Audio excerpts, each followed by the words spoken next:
All right, gang. Welcome back to Gau's Garage. 1964 was certainly an interesting year.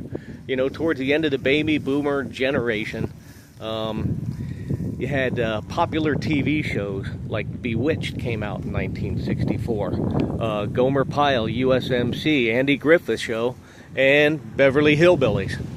And the funny thing about the Beverly Hillbillies is a number of these shows were ways for the manufacturer to actually showcase their vehicles. And the Beverly Hillbillies was probably one of the more interesting ones because they were a Chrysler showcase. And what you had is, if you recall in the series of Beverly Hillbillies, you had the bank president, Mr. Drysdale, always showed up with an Imperial. And you had Jane Hathaway, she always had like a Coronet convertible. And that's what this car reminds me of. It's from back in that time frame.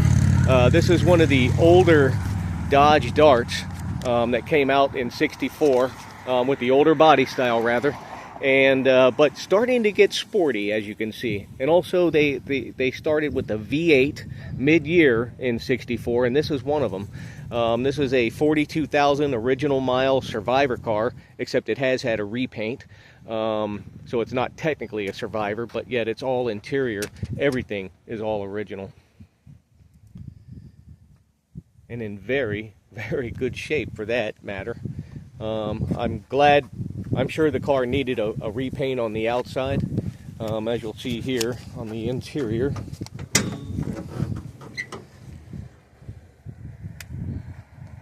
The engine could probably use a detail and maybe do something with that battery and just clean everything up. You know, you certainly don't want to make it concourse, but you just want to clean it up so it's presentable and nice. And that's pretty much what's going to go on with this one. But anyway, this year, 1964, was the 50th or golden anniversary for Dodge. The Dodge brothers officially began in 1914, and when we came around to 1964 for this car, you have basically the golden anniversary Dodge Dart. And again, adding the V8 to the car made it tremendously popular because these cars were lightweight and they had good power, even with that little 273 two-barrel. And, well, in any event, total darts for 1964, on the internet I saw two different figures, but 194,000 included all the 176 cylinders, the 270s, the convertibles, and even the wagons. Total production was showing 194,000. The production number I found on the convertible Dart GT with the V8 was 2,130. So when you put that up against total Dart production, you are looking at 1% of orders of total darts. So not too shabby, and 1% of orders is not too bad. Anyway, there is a little bit of paperwork on the car. When I got it, in the vehicle was the original owner's manual, and we're going to take a quick look at that. I wanted to show you this.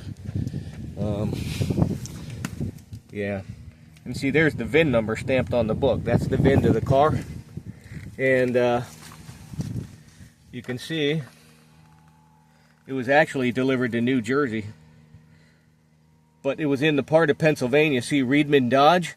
Reedman Dodge was evidently some kind of mega dealership from back in the 50s, 60s, and 70s. A friend of mine told me that they were the largest dealership on the East Coast of the United States. I know they had 150 acres and over 10 different brands.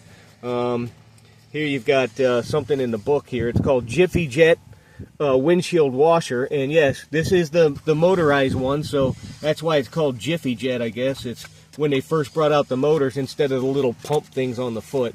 And then also here's something official looking that came with the car, how to operate the heater, etc., and all the climate control items there. And then of course you have the original 64 brochure here, which is pretty cool. And right there on the front is the convertible. And you can see that's featuring the 13-inch wheels. This car came with 13-inch wheels in the trunk, the original ones, and the covers that you see on this ad. But this one had rallies on it. I took those off, and I went back to a 14-inch steel wheel. And these Dodge division covers are actually from 1968. So they're not exactly year correct, but I definitely wanted 14-inch wheels and tires on it. But it's nice. I've got the original wheels and tires set aside. They ain't going anywhere. And then here is the mid-year introduction of the new V8, the 273.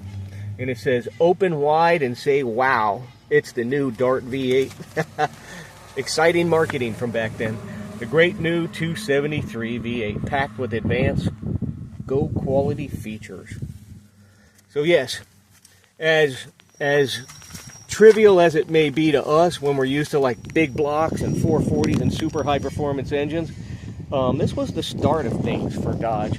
When they decided to take this little car, remember heretofore, you could only get a 6-cylinder, even in all GTs. That's all you got was a 6-cylinder. This is the first year, mid-year, where you actually got a little V8. And then, just fast forward 3 years later, you could get a high-performance 383 big block in a little Dart. So the horsepower wars took off, but this is the first opportunity where these little Dodge Darts got a V8. It's a push button automatic, and this is the last year for the push button, and you can see how simple the dash is, but everything looks nice. Radio works. Well, it buzzes. I couldn't get it to tune, but I didn't really play with it much, but it's got power going to it. So anyway, this is all the original interior. This is a 42,000 mile car from delivered new in Langhorne, Pennsylvania, taken to Jersey, and just a sweet little ride, man. So anyway, there you have it, Dodge fans.